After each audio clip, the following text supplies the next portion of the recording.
You're listening to the DC Real Estate Podcast, the podcast where we focus exclusively on all things local to the DMV area. Local investors, local knowledge, local experts. Our journey starts now.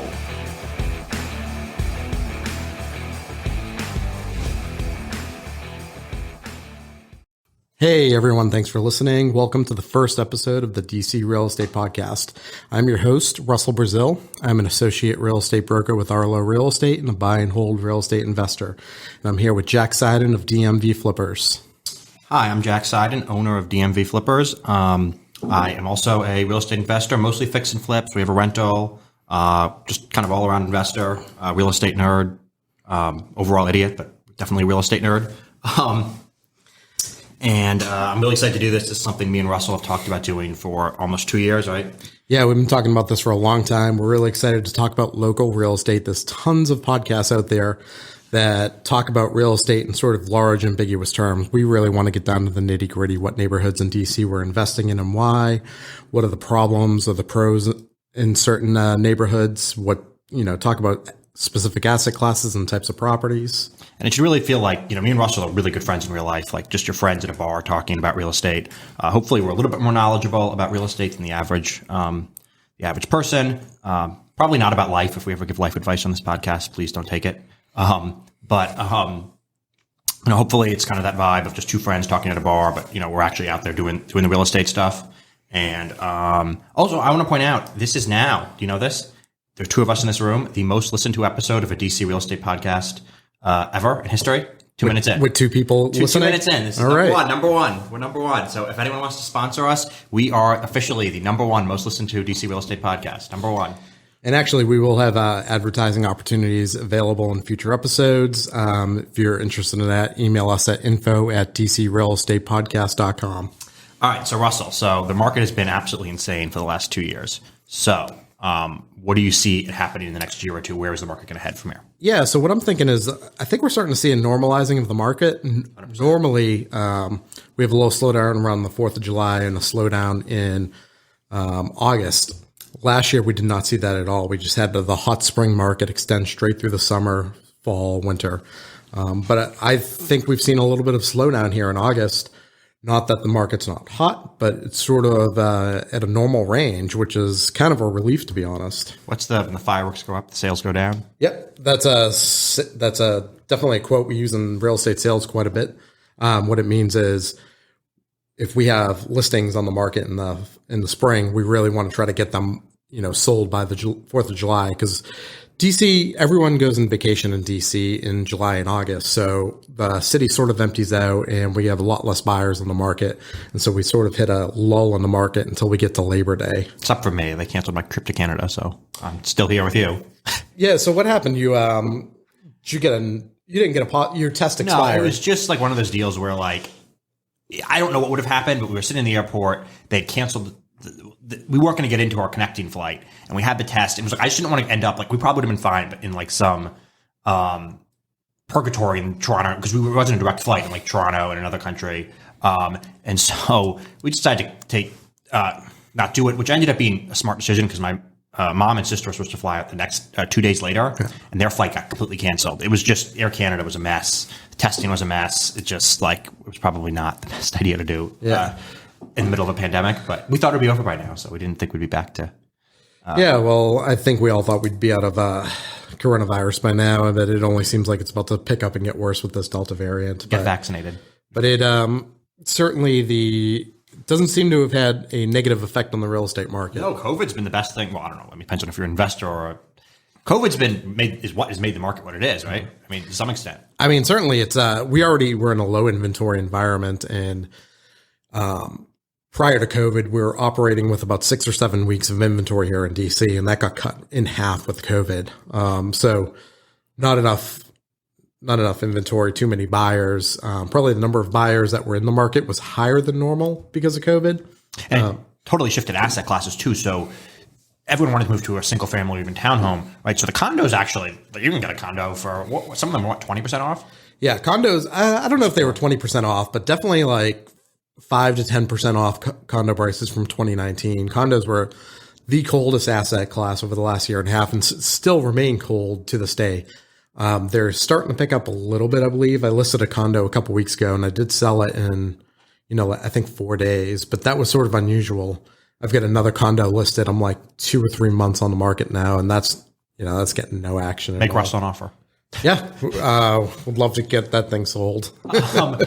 So do you think that that's something like, because you could say, okay, they're undervalued, it's a good asset, and go back up. But, if this remote work thing, even if it's not 5 days a week, if people aren't going, people only need to commute 1 or 2 days a week, and so they don't need to be as downtown as much, does that, and I think people also just discovered the outdoors. I think it's been something people realized during the pandemic, that outside is nice. Do you think that is a permanent devaluation of condos, or just going to bounce right back to? I don't think it's permanent. I do think people are going to want different things in condos.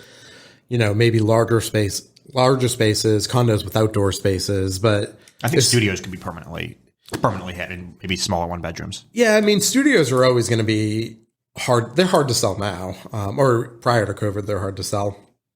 They're always going to have their place, but condos that are multi-levels are always going to sell a little bit better than sort of your apartment style 1-level ones. But I think part of the problem with condos was not only were they small and sort of in confined spaces, but they're in these neighborhoods where you want to live in Logan Circle, right? So you can walk to 14th Street bars and restaurants. And with all the bars and restaurants closed, there was no incentive to live in a neighborhood like that and pay a huge premium to do so. Oh, yeah, it was in Adams Morgan Friday night. They were definitely not. The bars were definitely open there. Yeah. I think that'll be interesting to see. I'm also really fascinated by kind of like, this is another theory of mine, how remote work is going to affect, and this is probably bigger than any specific like DC. This is more of a trend, but I have a bunch of friends who live alone. They're teleworking. You get really lonely, and so I've wondered, is that going to lead to more? I don't exactly know what it would be. Intergenerational living. There's always been this thought of like dorm room or retirement communities for adults. Kind of communal living. Maybe the people that are going to have roommates for longer, even if they don't need them. Because I know another trend, especially in the DC area, is people are getting married later. Like, it really makes me wonder, kind of, with this remote work, because you're going to spend a lot of time by yourself, how that changes the market as a whole. I mean, definitely the remote work aspect is changing what types of assets people are looking for, because people are really looking for home offices right now. Really easy example of this is at my house, me and my wife are both working from home, and suddenly we didn't have enough space for us to both be working from home. Therefore, I bought this office space that we were in here right now recording. So I needed about 800 square feet more space just wanted a man cave. Run my business. You just wanted a man cave. Well, I've got some man cave like things in here, but no, but I wonder that obviously that's obviously true for people who are married, but even like, I do wonder, like, do you want to sit in a studio condo by yourself for hours a day? Like, I do wonder if it leads to more kind of interesting living arrangements. So people I think need to be with people, and it seems like that's definitely a problem. Yeah, it'll be curious once we get back out of this, because there's certainly going to be some companies that don't go back into a workplace, or it's 1 day a week.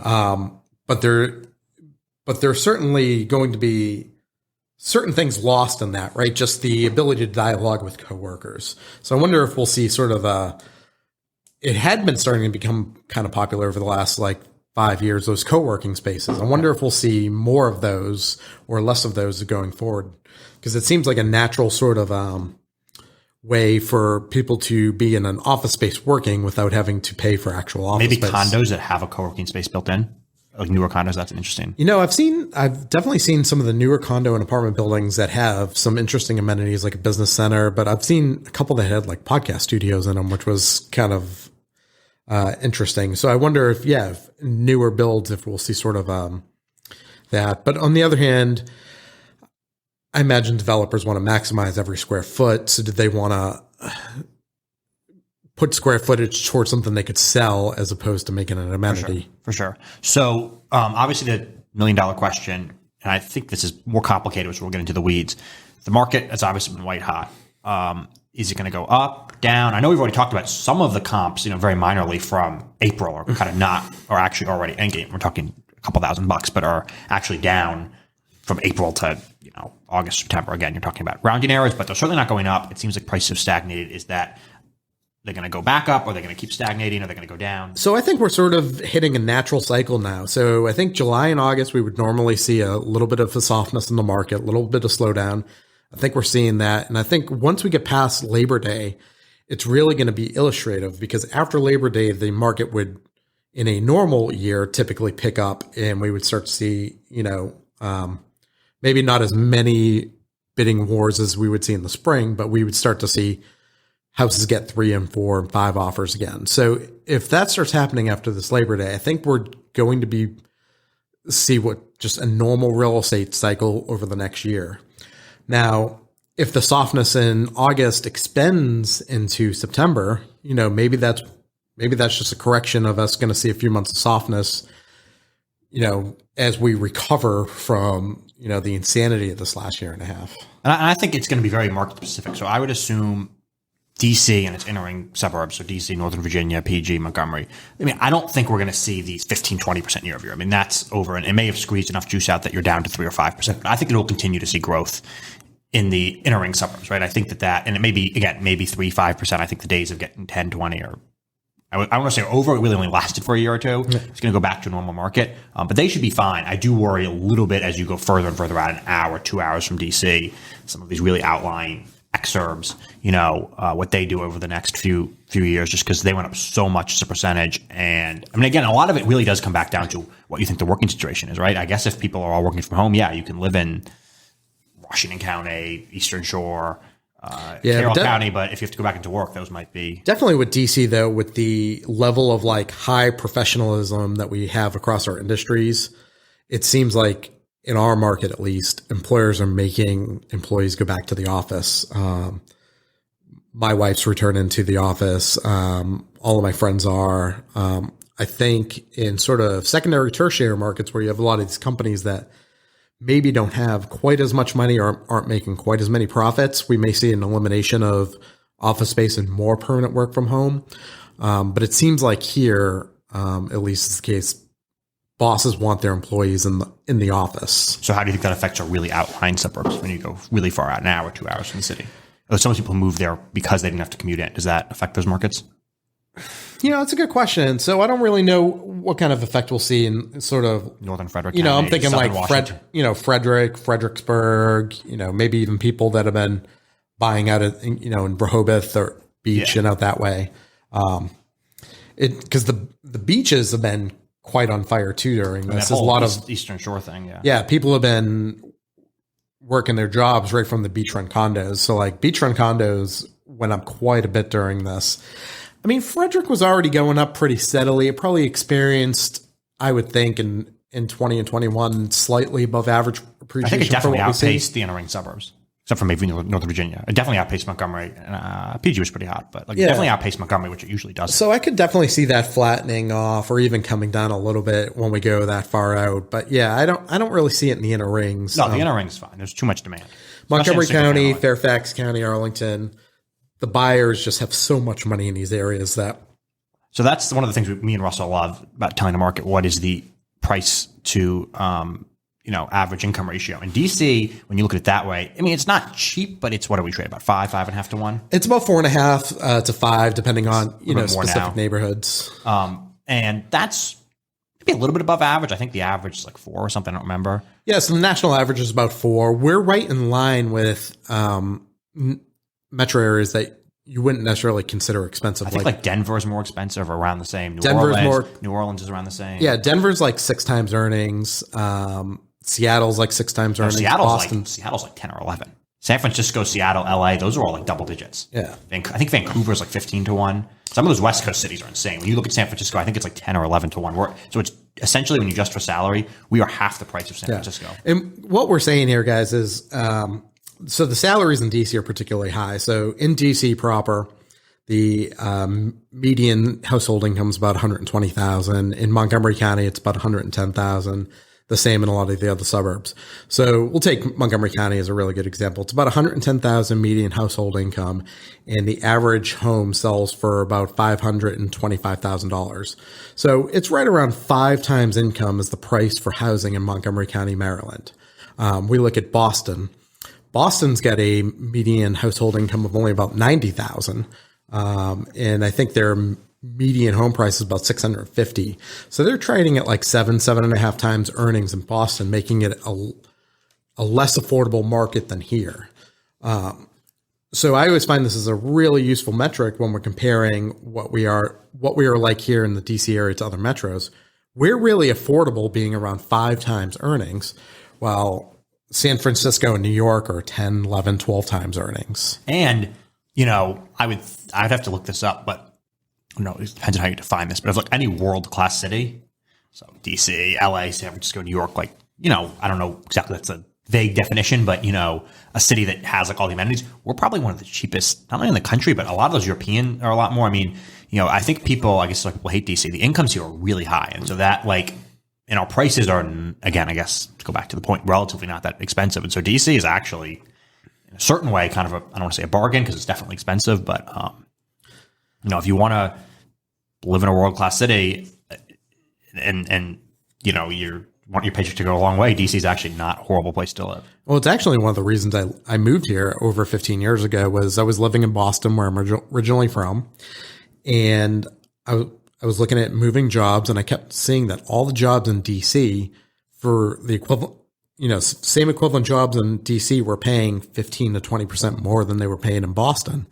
And then I looked at the cost of housing, and DC was one of the, it's an expensive city, but it's cheaper than Boston. So I was able to come here, make more money, and buy more house for that money here. My sister just went through the same thing. She saw that the housing was cheaper in DC and she can make more money. And you know what she decided? She went to Boston. She went to Boston. She said, I'd like to pay more. I'd like to make less money and pay more. Yeah. But Boston's a cool city. Actually, I think I'm going to go there maybe next week. I mean, it's pretty nice about 7 months out of the year. And, well, that's one of them. I'm going next week. 4 or 5 months out of the year, it's completely miserable. And that's why Bostonians are the way they are. That's why it's not the alcoholism. Well, when you have long, 5-month winters, that's going to contribute to the alcoholism. That's how we deal with it. That's an interesting. I do wonder if someone should do a study, if the colder your cities. I'm sure it's true. The more alcoholics you have, you think about all the cities that are known for beer, like Milwaukee. Well, that gets cold. All those Rust Belt cities. I do wonder if there's some correlation. I always think about it too. When we're in the winter time here, it stays light a little bit longer, maybe an hour longer than what I was used to growing up. So they just have less light up there too on top of it. Does everyone have seasonal, what's the depression, SAD in Boston? Yeah, I mean, it's hard to call it. Affective disorder. It's hard to call it seasonal there because they're all just assholes all year round. What's that, AAD? Assholes all year round? Yeah. AAD? All right. What are some areas that you think, again, it's all very expensive, but are relatively speaking, good values, not even necessarily for investors, but just if you had clients who said, I'm looking for something that's maybe not totally, there's still some upside that's not totally. Yeah, so some of the neighborhoods that I like that get upside right off the bat are all going to be sort of in the same price range. I really like Riggs Park over by the Fort Taunton Metro, the Brentwood neighborhood of DC. Wait. Do we know someone who has a house there? Who has a house in Riggs Park? No, in Brentwood. Oh, well, yeah, we got a flip going on in Brentwood. Jack picked it up just when we closed on it a few weeks ago. I think 2 or 3 weeks ago. Yeah. So if you think it's undervalued, you should let me know, and I will sell it to you at a good price. Well, I gladly paid the price that you bought it for. What's a good price? I don't think I would pay the price that we're going to sell it for. No. But it is. This is something we talk about. One of the last neighborhoods. So something we talk about. They were now, I think, honestly, maybe 3 now, because I think Brightwood's getting into the mid to high 7s. Left west of the river, where you can get a row home under 7. It's basically the Fort Taunton Riggs Park area, maybe Tacoma Brightwood, but not really. Yeah, Tacoma is such a small neighborhood, though. There's really not there's never anything for sale there. Well, I'm kind of saying Tacoma Brightwood, kind of that whole kind of very upper northwest, but west of. But Brightwood is basically the same prices that Petworth was 4 years ago. High 7s, and then Fort Totten's below 7, Brentwood's about 7, Carver Langston's about 7, and that's about it. And that's about it. And you can get something that's not fully rehabbed in Riggs Park, in the 500s. That would be it's a good deal. Perfectly livable or rentable. And if you can pay $550 for something in the city, that's an appreciating neighborhood. That seems like a no brainer to buy. I mean, yeah, because pretty much, I think this time next year, yeah, you're going to be paying west of the river. You're going to be paying in the eights. I think that's where this is headed. That just if you want to live west of the river and at row home, you're paying in the 800s. I think that's like. Well, I was having this conversation with one of my clients not that long ago that we closed a deal a few weeks ago in DuPont Circle. Really, really awesome 4-unit property, and we paid a lot of money for it. Like 1.2. $1,980,000. Doesn't seem like so almost $2 million. Yeah. Okay, that's expensive. So, but the conversation I was having with that client was, I believe over the next decade, sort of these downtown corridor neighborhoods, DuPont, Logan, U Street, Capitol Hill, I think they're all going to become what I've been calling Manhattanized. I think the prices are going to go up to such levels in these neighborhoods. Like we're going to be seeing even entry level condos, in 800, 900. And, we're not going to see row houses below 2 million, even cheap ones. I think that the prices in those downtown corridor neighborhoods are going to explode and just become, so normal everyday people cannot buy there. That's just where the wealthy are going to live, or the people that have owned, since when they bought them before that. And then one of the areas I really like is, and I'm going to extend this out a little bit, but like kind of, I guess, Georgia Ave, Silver Spring up to maybe Wheaton. I feel like they're all still good deals. I think Silver Spring could become Bethesdaized, where like Bethesda's gotten so expensive, like it's always been expensive, but so expensive that like the next tier down, if you want to live, like I think it's going to be a big thing, especially as millennials age into having children, you want something that's urbanized, walkable, single family. I think that's going to be a big trend for the next close decade. To the city. Close to the city. And Silver Spring, I mean, you can still get a really nice house. Like walking to the metro is going to sound, this whole podcast, if you're not from this area, is going to sound insane, but like for well under $1 million bucks, and whereas Bethesda would be $3 million. So if you think of it that way, there's a lot of room for, I could see Bethesda going to 4 and some of these Silver Spring things maybe in a decade being in the high 1s to 2. Even as you get further out, like Woodmore, Four Corners, you can get stuff in the 5s in Woodmore, Four Corners. I mean, even some of the neighborhoods over there, like Forest Glen, for instance, probably over the next 5 years, that's going to have Rockville equivalent pricing. Right. It's going to push up in price point to those. It'd probably be above Rockville given its location at some point. I mean, it's further south. It's got other things that Rockville has other things that area doesn't have. So the further west is always going to be more expensive, I think, but I think that it's going to push up in price point quite a bit. Wheaton's still good. You can get a good house in Wheaton under 5. Yeah. Metro. Decent restaurants. Yeah, they have a good food scene. They're starting to build up there. They don't really have like nightlife or bars, but that could come. What do you think of Baltimore? That's always comes back to. Baltimore, I think, is experiencing a bigger slowdown than DC. For sure. You can see the inventory. So I think they're really going back to normal. And normal there could be 60, 90, 120 days of selling appropriately priced property. Sort of the hotness in our market was completely justified. I don't know if it was justified in these other markets, and Baltimore being one of them. I think Baltimore, I believe, had either the most or second biggest decline in inventory in the whole country, and now it's kind of coming back down. But I think Baltimore's another, again, I just keep coming back to, I think the remote work thing is really fascinating. I could see it going either way for a lot of these West Belt cities. So you could make an argument Baltimore, if people are going into work once or twice a day, is like a great, perfectly situated to be, hey, the commute to DC is not great, but I can do it once or twice a week and I can get way more for my money. You can make that argument. But the other argument I've read, and this is, Baltimore will always have some, I think, floor because it is close to DC, but especially when you get into Cleveland, Detroit, all these declining cities, as much as they've declined, they still have multiple huge businesses there, right? They have, I don't know, Under Armour, like Mason, Black & Decker, if you're in Detroit, car companies, and people were working there. And if you're a young person working there, you lived in Fells Point, Canton, Federal Hill, whatever it was. But if you don't have to go into the office anymore, why live in any of these West Belt cities, right? Why not move to the beach somewhere? Why not move to some low tax Sun Belt state? And so I could see that also happening too. So I think Baltimore is really interesting. I could see it going either way. Yeah, I could definitely see Baltimore being very susceptible to price declines over the next year. Just because we got such a big pop there during COVID. I think that's got to come back to normal. They've still got a declining population. They don't have a great jobs base. If you have a good job in the area, you typically don't even live in Baltimore, even in the cool areas. You move out to Howard County. You live in Ellicott City and you live in Columbia, or you go to Anne Arundel County. You just don't have a lot of high income people living in the city. I know they have the CPRA. Is that what it's called in Columbia? That's another good area. You can still get a decent deal in Columbia. Yeah, Columbia is really nice. It's affordable. The CPRA fee does add an extra layer of cost of living there, but I always think of Columbia being somewhat similar to Silver Spring and Rockville. Just your taxes a little bit higher, but your home's a little bit more affordable. Probably a good place for entry level investing too, in terms of like being in a low risk environment.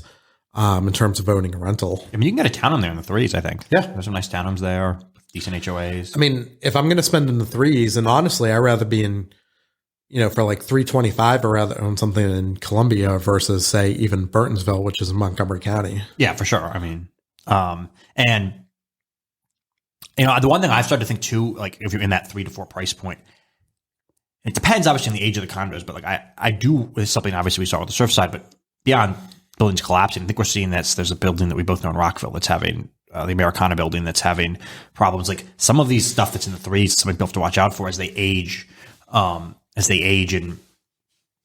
things, those HOAs are going to keep going up, and some of these buildings have huge deferred maintenance, and that's going to obviously, if every year they're upping your HOA a couple $100, that's a real problem. So I've started to think if I can get a townhome in the threes, and I just picked one up at 300 exactly.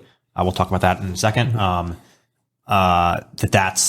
That's a much better way than a condo where the HOA fees, if it's an older building, are very unpredictable. Yeah, particularly these really high-rise buildings. So the Americana Center is, I don't know, got to be 30 floors, maybe more. Yeah, it's like 70 years old now. So those buildings always seem to not age as well and always have a lot of deferred maintenance. And then whenever they got to revamp them, revamping a 30, 40 story building is extremely costly. Yeah. Yes. When you're talking about like a building that's more like 3 or 4 floors, you don't have any sort of logistical issues with like how you're refacing the 30th floor, right? So the low rise buildings always tend to age better, not have these exploding fees. So I like, Washingtonian Center in Gaithersburg, another example of that, where really tall aging building and the fees have just gotten out of hand as they needed to maintain the building, and those costs have shot up quite a bit. That's another area I like, and I actually bought a townhome there, so clearly I do like it. It's kind of like there is some, either it depends on what you're looking for. There's some condos, they're probably now in the mid to high threes, frankly. Some townhomes, one that I picked up in the mid threes, and then some bigger townhomes in the 5s and 6s, but kind of Crown Farm, but a little bit like right outside the border, a couple blocks from Crown, these older 90s stuff. They're good deals. You're basically buying a property in Crown, essentially, without having to pay Crown prices. And interesting, if you get most of these stuff in the 90s, so I think like Coverly is kind of one of the areas, I think that's like the subdivision name. You're not actually technically in the city of Gaithersburg anymore. You come out to unincorporated Montgomery County. It actually is a Rockville mailing address. So you get a lower tax rate. You have no city tax, which my mom doesn't like because she works for the city of Gaithersburg, but I enjoy it. Yeah, it's certainly, so I live in Crown, and probably the thing I least like about it is the fact that I have to pay city of Gaithersburg taxes. But you're helping my mom. That doesn't make you feel better. Does that make you feel better? I'm not exactly sure what I'm getting for those extra taxes, to be honest. The great service the city provides? No? Yeah, I mean, we have our own police force. I don't know why I need that in addition to Montgomery County Police. Well, it's a very crime-ridden area, that Crown Farm. Yeah. It's always something going on down there. We did have that guy last year that the police were trying to catch who ran into one of the garages over there. They said it was a balding guy with a red goatee. Yeah. So we mentioned earlier one of the neighborhoods we like is Brentwood, and you get a flip going on there. So let's talk about that for a few minutes. Yeah, so we picked it up through a relatively well-known wholesaler in the DC area. We paid, and that's actually interesting. But to get this another time, but we paid $430 for it. So the way it works, and this is, I'll get very into the weeds because I always have people asking me, how do you flip? And we have a couple big advantages going for us that make it, I would say, very hard for most people to flip in this market. Would you agree with that? Yeah. So the margins have squeezed considerably in the last 2 years. We used to be able to pick up flips just buying directly off the MLS for years. And have enough margin to make 50 to 75,000 pretty easily. And that is all almost all but disappeared over the last 2 years. So what we did is we picked up the 430, and we'll run about, now I'll get to the difference between me and other people in a second, but we were going to run about 70 grand in overhead. So that's taxes and recordation, real estate fees, holding costs. So by the time we even start the project, we're in for 5. People really don't understand just how much your just soft costs add up.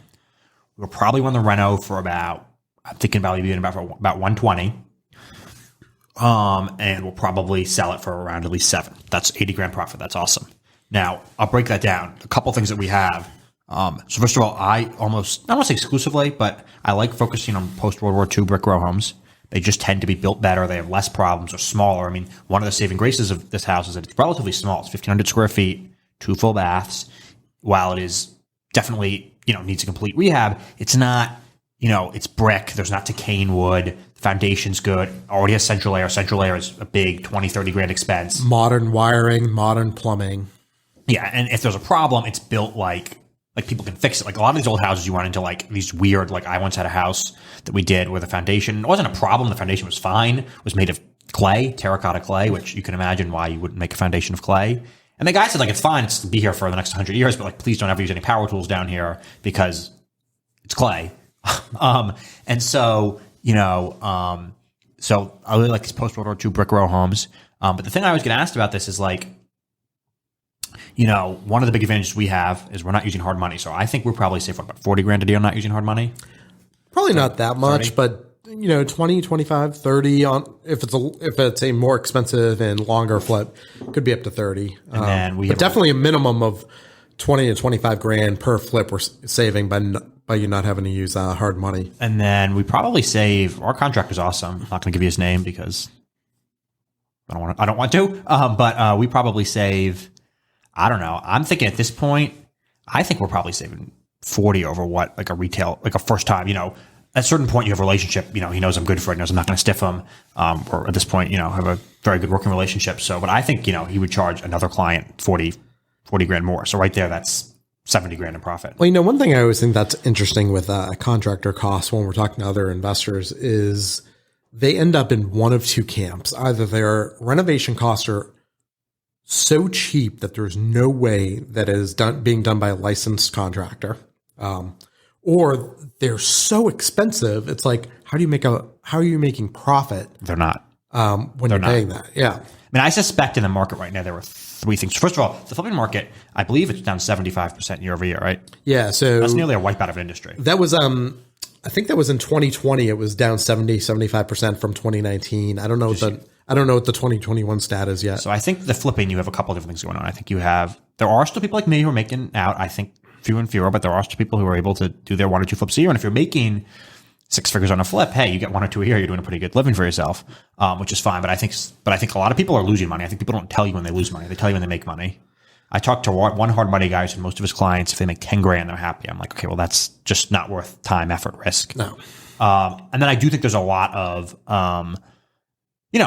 if you want to use unlicensed labor, not pull permits, put lipstick on a pig, you can make money. Obviously, I love what I do. I'm not trying to go to jail for this. I'd like to do things on the up and up. And also, we try to provide you always have to remember some family's going to pay, way too much for this house, going to live there, maybe going to raise their kids there. And you want to give them a good house, which I think, unfortunately, not everyone shares. So I think that there is, to the extent people are still doing it, probably, I would imagine there are not that many people still doing it.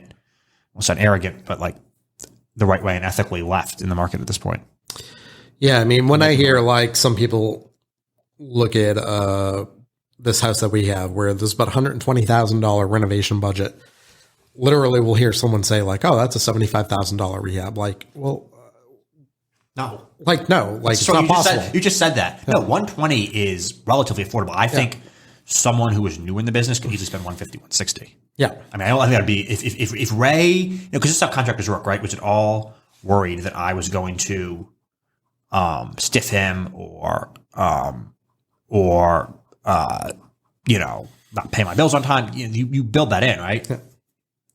Well, yeah, he's got no question that you're going to pay that bill, that you're not someone that's hard up for money, because you do hear about some of these contractors that are getting stiffed by guys, and I'm sure that they are padding what they need to charge in order to cover being stiffed by a bunch of people. It's all like, what's the thing? It's all what's your thing? Like all of life is just risk risk premium or something. What's you ever saying about that?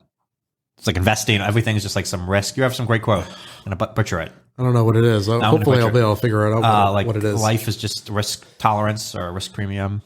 I mean, I do talk about risk tolerance and risk premium. Like when everyone's like, I have some... Because that's one thing I think investors really, really get wrong about like cap rates and stuff. The higher the cap rate, often the much higher risk of the deal. Like a 5 cap, you're going to get 5 cap. If you get a 10 or 15 cap, it might be 10 or 15, but it also might be 0 or negative. Yeah, so I say this a lot. Yield is a function of risk. That's the quote. That's the quote. Okay. Yield is a function of risk. That's the quote. The higher and higher your yield is, or the higher and higher your cap rate is, that is the market telling us that it is a riskier and riskier asset and or market. So a 10% cap rate property is inherently riskier than a 5% cap rate.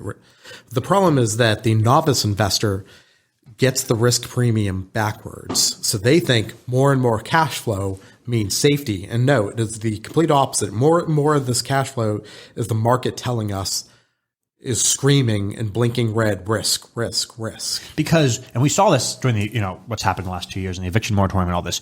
The way rent works usually is you get all of it or nothing. It's not like you get 75% of your rent. Either the tenant pays on time or they don't pay at all. I mean, I guess maybe sometimes they pay half their rent, but for the most part, it's just, because people think of it as, oh, well, there's so much rent to cover. It's like, yeah, but if all of your tenants stop paying or enough percentage of them, you're bankrupt. And so, yeah, it's usually people are either going to pay or you're going to evict them. And I think those cheap assets, and we don't need to get into the politics of this or what people think or don't think, but at a certain point when you're an investor, you got to just look at the market.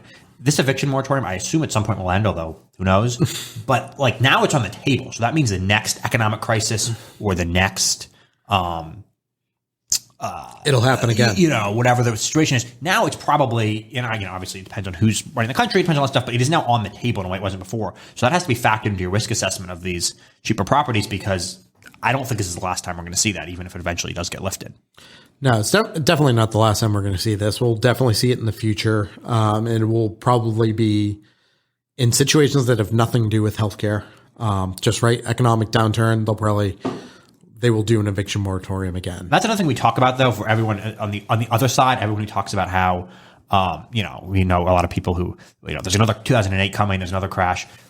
For 8 different reasons, that's not true. I think people get 2008 wrong. There was actually way too much inventory. I think we were before it crashed up to about 8 months, normal market 6. And then during the crash, you get over a year. Yeah, we got up to 15, 16 months inventory nationally, I think at one point during the collapse. It's like 3 now. But even before prices started to decline, inventory was at a high level. So 6 months is what's considered an equilibrium of market between buyers and sellers. And what that means is if no new houses came on the market, if there's 6 months of inventory, that means it will take 6 months for every house on the market to sell. So what's considered an equal market is 6 months of inventory. If we have less than that, if we have 2, 3, 4 months of inventory, that's considered a seller's market where sellers are in charge. If we have 7 or 8 months of inventory, that's considered a buyer's market, and the buyers have more of the power in that situation. So prior to the crash, I think it's 8 months or 9 months before it happens. Inventory was creeping up, and I think it went from 4 months to 8 or 9 months in a relatively, short period of time, say 6 months, 9 months, it creeped up. But that's when inventory starts creeping up. That's when prices can decline, right? And that's what eventually did happen. And inventory went to hugely high levels, and then therefore prices declined a lot. I always think it's underrated. I mean, yes, the fact that like a dog could walk into a bank in 2006 and then give them a small loan. I mean, not a big loan because it was a dog, but they could probably get one with no docs.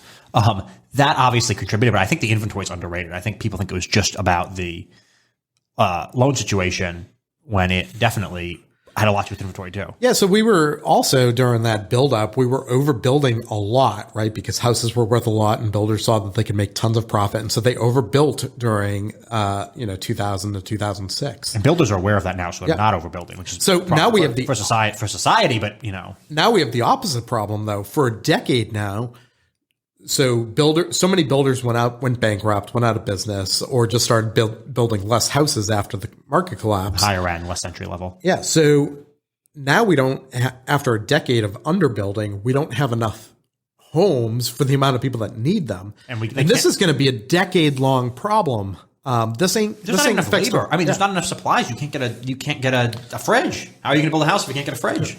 You know, there's not enough labor to build the houses. There's not enough materials to build the houses.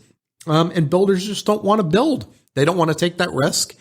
And so we are in a national inventory crisis because of the underbuilding of a decade. And it's going to take 10 or 15 years to work this out. And with no relief in sight on inventory, there's not going to be any sort of mass collapse. But the other thing, my original point before we got on the tangent was people often I think people get into political debates, and at a certain point, that's irrelevant. You just have to look at it is what it is. And one of the things that on the other flip side of the eviction moratorium, the government is never going to let 2008 happen again. It will not be allowed to happen. Nope. They will they will freeze prices. They will say you're not allowed to sell your house below this price. It will. We saw the foreclosure moratorium. It will never happen. Not only that, the banks actually, I think, also screwed themselves in 2008, right? They foreclosed too much. They should have renegotiated some of these loans. They probably would have come out better ahead. They're not going to do that again. 2008 is, famous last words. I'm sure tomorrow there'll be some epic crash. But I feel like these situations involved, the government's not going to let it happen. The banks are not going to let it happen again. And I feel like that's actually an overrated risk in this market. Could prices decline? Yeah, possibly. Absolutely. Especially, I think DC's relatively safe, but some of these, Boise, Spokane, some of those markets have got really, really hot, maybe. But you're not going to see a 25% nationwide collapse, I don't think. Well, and that's where we're getting back to a normal, healthy market means that, right, what's going on in San Francisco should be different than what's going on in Detroit or rural Oklahoma, right? Real estate should be affected by local supply and demand issues, local job growth, local income growth. And for too long, the real estate market has moved in lockstep across the country, either completely up or completely down together. And now we should start seeing a disjointing of that. And we should see local market conditions being the primary factor in what drives it. And luckily here in DC has no lack of jobs. We have the highest incomes in the country. And they have the government, which isn't going to go out of business. Yeah. We've got 12% of our workforce is government employees. Another 12% are private sector tech workers, which I think a lot of people overlook. They forget that the backbone of the internet runs through Northern Virginia here. I'm sure people in San Francisco would be very insulted by that, but. Well, all West Coast internet activity runs through there. All the East Coast activity runs through here. But people don't think about DC being, a big tech place with Google and Amazon, but we have plenty of Google and Amazon employees here. Yeah, and I think a full 12% of our workforce. And yeah, DC tends to be pretty recession proof. But yeah, that was really fascinating. I do think it comes back to also as I think again, I keep going back to the work situation, but what happened in the 2010s was there was all these superstar cities. You had these 10 cities, DC, New York, LA, San Francisco, maybe Nashville, Denver, that really took all of not all of the jobs, but the certain type of job, a certain type of person, a certain type of, younger millennial. And so I think that's where everything kind of started to move in lockstep. But I think now there's, with a lot of remote work, and there are going to be options that are permanently remote. You're going to see markets just kind of behave in different ways where it's actually historically not weird to see, making this up, DC go up 10% in a year and, Omaha go down 15. That's actually shouldn't be weird historically, but that's been the case for the last decade plus. And I think you could see a reversion to the mean where, you see some markets that really do suffer some pretty hefty declines, other markets that, continue to go up. Well, yeah, historically there are certain markets that are what we call cyclical, right? They go up in value, then they recede in prices a little bit, then go up, then recede. Baltimore. So Baltimore is one of them, Phoenix, Las Vegas, those are very cyclical markets. But not every market operates like that. DC is a market that we don't shoot up. We don't get big booms. We don't get big, huge booms like, say, San Francisco going up 25% in a year, which is not unheard of for them. We're much more of a steady market. And so we go up pretty steady. Sometimes we plateau, go up steady, plateau, but we don't really have rescissions in our prices. And it does mean that if you're a first-time investor, obviously it's expensive, but let's kind of put that aside for a second. And it actually makes it a good market to invest in, because the problem when you're investing in a less stable market, you don't know really when you're buying in, right? Are you buying at the top, at the bottom? It's hard to know. Whereas in DC, you can kind of plan out that if I buy in most of the metro area, it's going to be worth more in 4 or 5 years. I don't want to say it's a rule of life, because it's not always true. And we did see some pretty hefty declines here from 08 to 12. We bounced back pretty quickly, but we bounced back. That was the other thing. Yeah, we bounced back quickly, and we also didn't see the kind of declines that, other markets, Florida or California are experiencing. But it makes it, weirdly, for a first-time investor, a relatively safe investment. Yeah, you're not going to get rich overnight, but you're also not going to get bankrupted. Well, that sort of goes back into one of the earlier topics we were talking about, where what is the income to price ratio? So where DC is trading at about 5 times the income.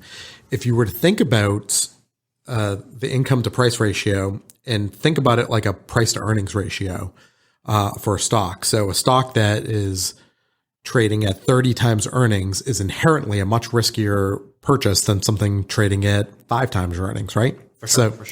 So if you think about our incomes here in relation to our housing prices creates a lower risk environment here.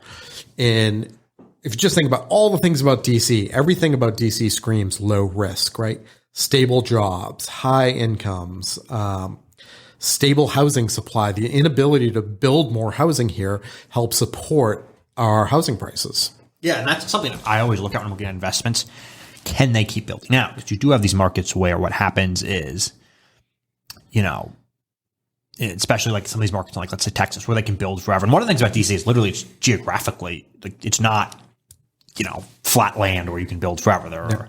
Eventually there's water, there's some elevation. How constrained is the supply? That's kind of one of the best ways to know. Well, basically going east from here, not everything's completely built out till we hit the Chesapeake Bay, but right, you can't build beyond the Chesapeake Bay. Like there's a natural border there, as there is in most of the coastal cities. Yeah, and like PG and Anne Arundel, I mean, they're not. Well, PG's pretty much done. Anne Arundel's getting pretty built out. I would say the only parts of the metro area that you could see maybe having a little bit more is like maybe parts of Frederick, but Frederick's getting built out too. I mean, I feel like in the next 4 or 5 years, they're going to build out Frederick County, and you're going to be like the next place to build is like, I don't know, Washington County. So if you're like Frederick South, like you're going to be in pretty good shape. Yeah. Anyways, we've gone on a long time here, so I think we're going to be wrapping up. Thanks for coming on, Jack. And anytime. Make sure to follow Jack. What's your Instagram? At DMV Flippers. If you have any off-market deals, please send them to me. I will buy them. Yep. And if you want to reach out to either of us, just hit us up at info@dcrealestatepodcast.com. Oh, wait. Do you want to, if anyone has any listener questions they want to send in, should they send that in? You got questions, send them into that address. We're happy to answer them. And thanks for listening. Thanks.